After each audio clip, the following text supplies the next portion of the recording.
अनंत कोटि ब्रह्मांड नायक राजाधिराज सच्चिदानंद सद्गुरु श्री ब्रह्म चैतन्य महाराज की जय।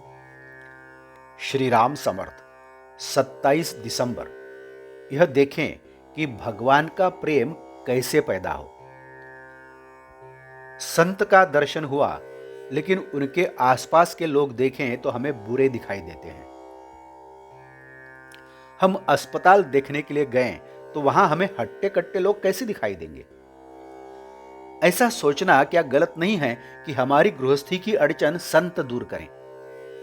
उसे हटाने के लिए किसी और के पास जाएं, संत के पास नहीं।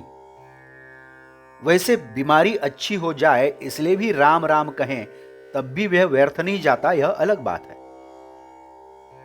सत्पुरुषों के हम पर बहुत उपकार हैं, क्योंकि उन्होंने बीमारी का निदान ढूंढ निकाला। हमें हर बात चाहिए, अर्थात लोभ की बीमारी हुई है। जहां यह चाहिए वह न चाहिए कि हवस निर्माण हुई, वहां निश्चय ही संतोष नहीं होता। हमारे भजन पूजन का क्या हेतु होगा? वह समझकर करें तो काम होगा। आजकल भगवान चाहिए की इच्छा रखने वाले लोग बहुत थोड़े हैं, और जो भगवान की इच्छा रखते हैं उन्हें वास्तव में भगवान के लिए ही भगवान चाहिए ऐसी भावना नहीं होती। वह तो उन्हें गृहस्थी के लिए चाहते हैं। उसे निश्चय ही संतोष प्राप्त होगा। जिसे भगवान के लिए ही भगवान चाहिए उसे किसी भी प्रकार की शर्त नहीं लगती।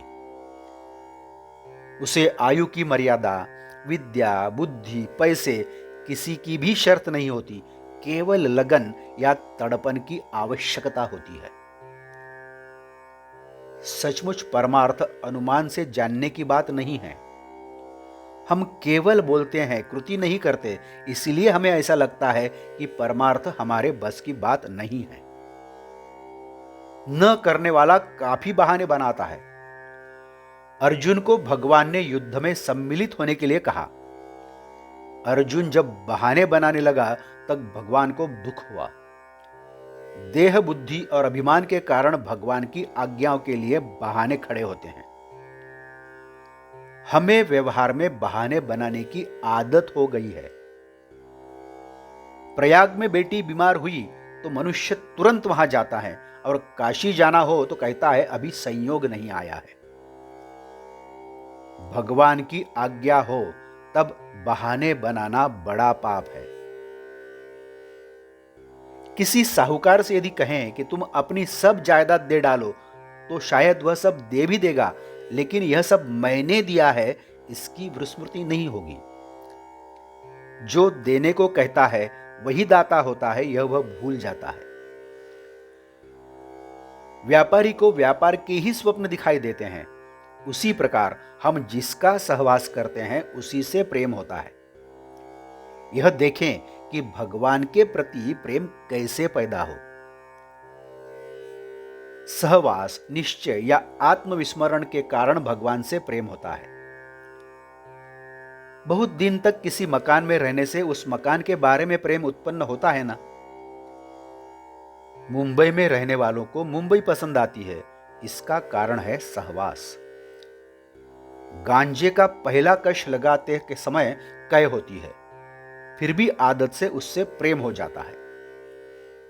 नापसंद या अप्रिय पति के साथ यदि विवाह हुआ तो भी लड़की निश्चय से उससे प्रेम करना सीखती है, यानी प्रेम निश्चय से आता है। राम अपने हृदय में है, यह भावना हम रखें। राम से मैं अलग नहीं हूं, वह मेरे हृदय में है, ऐसा दृढ़ निश्चय करके वह भावना बढ़ानी चाहिए। आज का बोध वचन।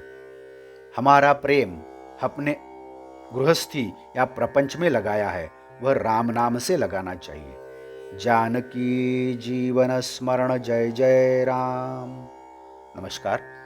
मराठी और हिंदी में श्री महाराज की प्रवचनें आप हर रोज सुन रहे हैं, लेकिन आपसे विनती है कि कृपया चैनल को भेंट देकर प्लेलिस्ट देखिए।